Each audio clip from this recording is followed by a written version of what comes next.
Hello everyone, good morning. ગઈકાલના વિડીયોમાં આપણે ડીમેટ ખાતાનો ખ્યાલ થોડો મેળવેલો કે ડિપોઝિટરી પાર્ટિસિપન્ટ પાસે આપણે ડીમેટ ખાતું ઓપન કરાવવા પડે, બરાબર. અને ડીમટીરિયલાઇઝેશન એટલે શું? તો ભૌતિક શેરનું ઇલેક્ટ્રોનિક ડેટામાં રૂપાંતર કરવું. તે તો તમને હવે સમજ પડી ગઈ હશે કે ડીમેટ ખાતામાં શું હોય. તો શેર આપણે કેટલા ખરીદેલા છે, કેટલું વેચાણ કરવાનું છે, એ બધી જ બાબતો આપણે ડીમેટ અકાઉન્ટમાં જોઈ શકીએ. જેવી રીતે આપણા બેંકના ખાતાની જે માહિતી છે તો તે આપણે મોબાઈલમાં જોઈ શકીએ. એના માટે આપણે વર્ષની જે માહિતી છે તે પણ બેંકમાંથી મેળવી શકીએ કે ક્યારે પૈસા મેં ઉપાડેલા હતા, કયા કયા ચેકની ચૂકવણી, તે બધી જ બાબતો આપણે બેંકના અકાઉન્ટમાં જોઈ શકીએ. તેવી રીતે ડીમેટ ખાતામાં પણ એવું જ છે. શેર કેટલા છે એ બધું જ આપણે, કેટલું ખરીદી વેચાણ થયેલું છે એ બધું જ આપણે જોઈ શકીએ. ઓકે, તો આજે આપણે જોવાના છે ડિપોઝિટરી. શું ડિપોઝિટરી? તો એનો અર્થ જોઈએ. એમ તો આપણે જોઈ લીધું છે કે ડિપોઝિટરી ધારો ક્યારે બહાર પડે, તો 1996માં બહાર પડે. તો ભારતમાં કંપની દ્વારા અન્વયે નોંધાયેલી કંપની ડિપોઝિટરી તરીકે કામ કરી શકે છે. ભારતમાં નોંધાયેલી, ઓકે, બધી કંઈ નોંધાયેલી કંપની ના હોય, પણ ભારતમાં જે કંપની દ્વારા નોંધાયેલી જે કંપની છે તે ડિપોઝિટરી તરીકે કામ કરી શકે. અને ડિપોઝિટરી કાયદો ક્યારે આવેલો? ઓગસ્ટ 1996માં. ત્યાં ખાલી આપણને સાલ આપેલી છે, અહીંયા મંથ પણ બતાવ્યો છે કે ઓગસ્ટની 1996થી અમલમાં આવ્યો. ડિપોઝિટરીએ તેની કામગીરી શરૂ કરતા પહેલાં મોસ્ટ આઈએમપી કોની મંજૂરી મેળવવી પડે કે નોંધણીનું પ્રમાણપત્ર મેળવવું પડે? કોનું? તો સેબીનું. સેબીનું ફૂલ ફોર્મ પણ તમને યાદ જ હશે, 11થમાં આવી જ ગયું છે. ઓકે, ડિપોઝિટરીની કામગીરીનું નિયંત્રણ કોના દ્વારા થાય? ડિપોઝિટરી કાયદા અને સેબી દ્વારા થાય. બે વસ્તુ દ્વારા.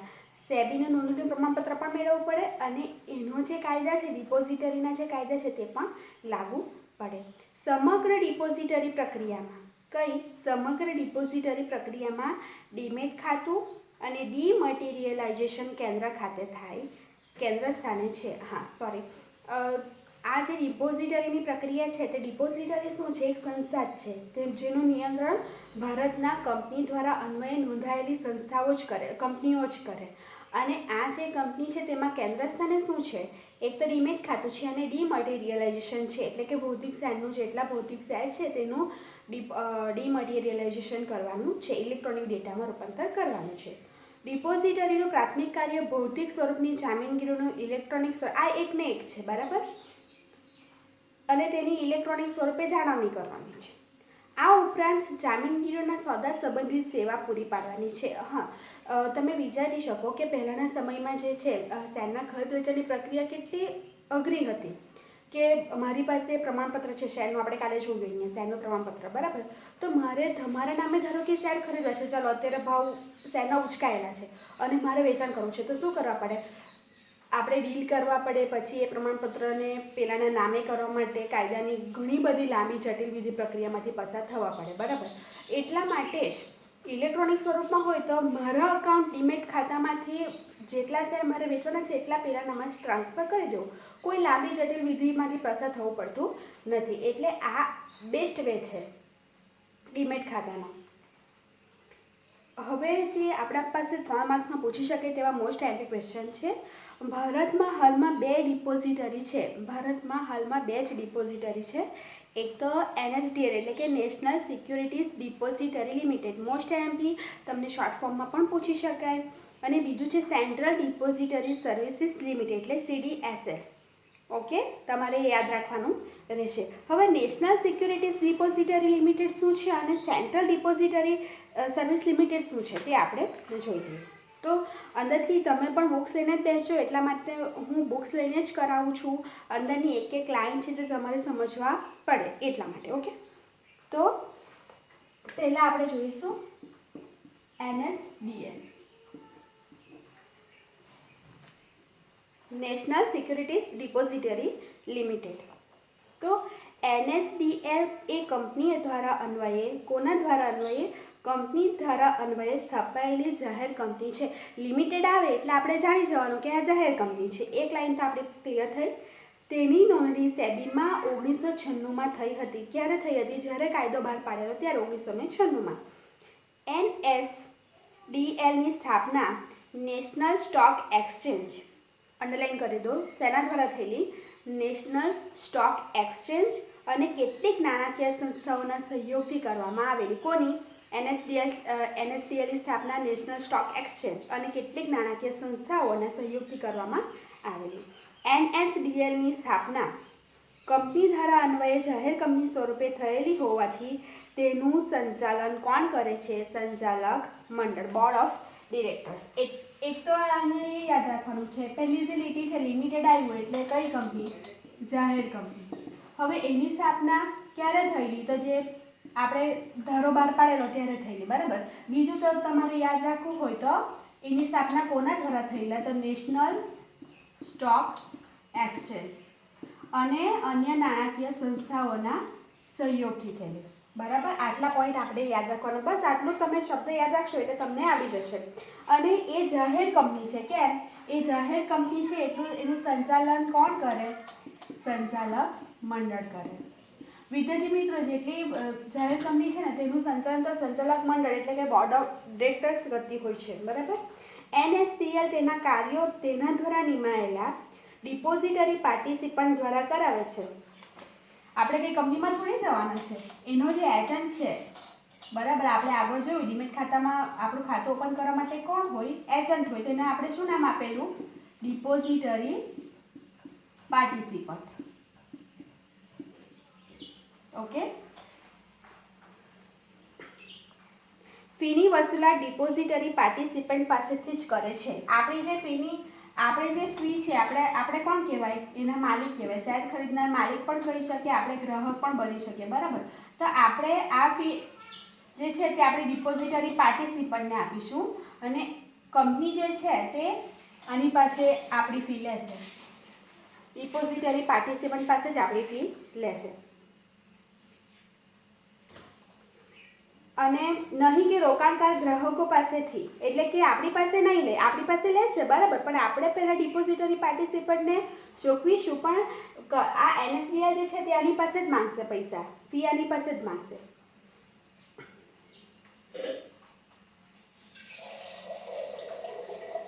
રોકાણકારે ફી પેટે એનએસડીએલને પ્રત્યક્ષ રીતે કોઈ ખર્ચ ચૂકવવાનો હોતો નથી.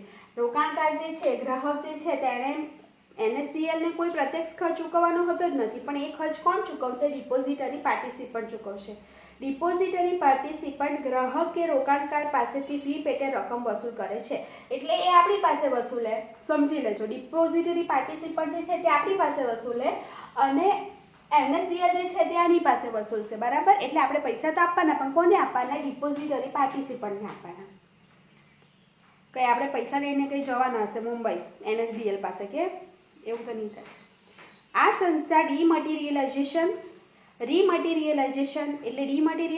એટલે ભૌતિકનું ઇલેક્ટ્રોનિકમાં. રીમટીરિયલાઇઝેશન એટલે શું? ઇલેક્ટ્રોનિકનું ભૌતિકમાં. ઇલેક્ટ્રોનિક રીતે સોદાની પટ્ટાવટ પણ કરે. જ્યારે આપણે શેર વેચવાના છે, ખરીદવાના છે. હકના શેર ક્યારે માટે તે ખબર નહીં? ખબર? સ્કૂલ ચાલુ થશે ને ત્યારે બધું. હકના શેર એટલે જ્યારે પણ કંપની નવા શેર બહાર પાડે ત્યારે પહેલો જે હક છે શેર ખરીદવાનો, તે એના જૂના જે શેર હોલ્ડર છે તેને પહેલાં ઓફર કરે કે આ શેર બહાર પાડે તમારે લેવું છે, બરાબર. તેને હકના શેર કહેવાય. અને બોનસ શેર કોને કહેવાય? આપણે દિવાળીમાં જે રીતે બોનસ આપે ને તેવી રીતે બોનસ શેર ફ્રીમાં મળે, બરાબર. અને હકના શેરના પૈસા ગણવામાં આવે. આટલું ક્લિયર હોવું જોઈએ. બોનસ શેર ગ્રાહકના ખાતામાં જમા આપે, ગ્રાહકનું ખાતું સ્થગિત કરવું હોય વગેરે સેવા, એટલે બંધ કરવું હોય તો પણ એ સેવા પૂરી પાડે. એટલે આ બધી સેવા ઓનલાઈન પૂરી પાડે. કોણ? ડિપોઝિટરી પાર્ટિસિપન્ટ, બરાબર. અહીંયા એ જ કામ કરે, ડિપોઝિટરી પાર્ટિસિપન્ટ જ કામ કરે. ફરી જો એકવાર હું સમજાવી દઉં. એક તો અહીંયા લિમિટેડ આવ્યું એટલે જાહેર કંપની છે અને એની સ્થાપના 1996માં જ થયેલી. એની સ્થાપના નેશનલ સ્ટોક એક્સચેન્જ અને અન્ય નાણાકીય સંસ્થાના સહયોગથી થયેલી. અને એ જાહેર કંપની હોવાથી એનું સંચાલક મંડળ એટલે બોર્ડ ઓફ ડિરેક્ટર્સ કરે. અને એનએસડીએલ જે છે તેની પ્રત્યક્ષ ખર્ચ રોકાણકારે ખર્ચવાનો હોતો નથી, પણ તે ડિપોઝિટરી પાર્ટિસિપન્ટ પાસેથી જ વસૂલે. કોણ વસૂલે? એનએસડીએલ વસૂલે. અને રોકાણકારે જે છે તે ફી કોને ચૂકવવાની રહે? Depository participant. એટલે ડિપોઝિટરી પાર્ટિસિપન્ટ રોકાણકાર પાસેથી ફી વસૂલે અને એનએસડીએલ જે છે તે ડિપોઝિટરી પાર્ટિસિપન્ટ પાસેથી ફી વસૂલે, બરાબર. અને આ જે વ્યક્તિ છે ડિપોઝિટરી પાર્ટિસિપન્ટ જે એજન્ટ છે તે આપણને હકના શેર, બોનસ શેર એ બધું આપણે ઓનલાઈન સોદા કરવાના છે, આપણું ખાતું સ્થગિત કરવાનું છે, તે બધી સેવા કોણ આપે આપણને? NSDL અને ડિપોઝિટરી પાર્ટિસિપન્ટ. હવે આપણે જોઈએ સેન્ટ્રલ ડિપોઝિટરી સર્વિસીસ. જો હું તમને સમજાવું છું અને એ જ વસ્તુ આવી રીતે જ કરવાની છે તો તમને યાદ રહેશે. હવે આપણે જોઈએ central depository service limited. Central depository service લિમિટેડની સ્થાપના ક્યાં થયેલી? મુંબઈ શેર બજાર અને બેંકોના સહયોગથી થયેલી. બરાબર. એની સ્થાપના ક્યારે થયેલી? 1999. આ 1996 તો આ 1999. CDSL નો ઉદ્દેશ જે છે તે રોકાણકારોને સુવિધાયુક્ત સેવાઓ સલામત રીતે પૂરી પાડવાનો છે. કઈ સેવાઓ? સુવિધાયુક્ત સેવા કેવી રીતે બહાર પાડવાનું છે? સલામત રીતે. સુવિધાયુક્ત સેવા સલામત રીતે પૂરી પાડવાનો છે. તેની સાથે નોંધાયેલા પાર્ટિસિપન્ટની યાદી વખત તેની વેબસાઇટ ઉપર પ્રસિદ્ધ કરે છે. એટલે એની સાથે જે નોંધાયેલા જે પાર્ટિસિપન્ટ છે તેની યાદી જે છે તે વખત શું કરે છે? પ્રસિદ્ધ કરે. બરાબર. એટલે આપણે એમ કહીએ ને કે પાર્ટિસિપન્ટ એક નહીં, પણ જ્યારે બી બદલાય ત્યારે તેની માહિતી જે છે તે ગ્રાહકો કે રોકાણકારોને આપવામાં આવે. અને સમગ્ર ભારતમાં ઓનલાઈન ડિપોઝિટરી સેવા પૂરી પાડે. ઓનલાઈન, પેલી પણ ઓનલાઈન જ છે પણ આ પણ ઓનલાઈન જ છે.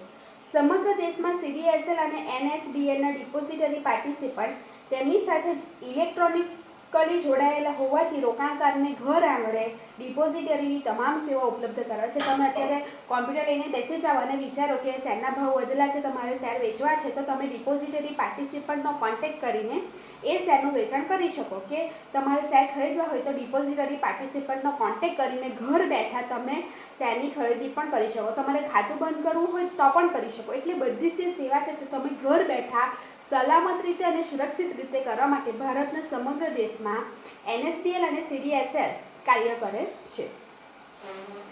NSDL અને CDSLની કેન્દ્રિક પ્રથા દરેક વ્યવહાર પર નજર રાખે છે. એ જે કેન્દ્રિક પ્રથા છે તે દરેક વ્યવહાર પર નજર રાખે છે. જો હવે NSDL પણ આવડી જશે અને CDSL પણ આની જે સ્થાપના છે તે નેશનલ સ્ટોક એક્સચેન્જ અને અન્ય નાણાકીય સંસ્થાઓના સહયોગથી થયેલી અને CDSL જે છે તે મુંબઈ શેર બજાર અને અન્ય બેંકના સહયોગથી થયેલી. આની સ્થાપના 1996માં થયેલી અને આની 1999માં થયેલી. આનો ઉદ્દેશ શું છે કે સુવિધાયુક્ત અને સલામત રીતે ઘર આંગણે બધી સેવા પૂરી પાડવાની. પણ એમ માની લઈએ તો અને આ જે ડિપોઝિટરી પાર્ટિસિપન્ટ છે તે ઓનલાઈન રીતે, બરાબર, ઇલેક્ટ્રોનિકલી રીતે આપણી સાથે જોડાયેલા રહે, રોકાણકાર કે ગ્રાહક સાથે જોડાયેલા રહે.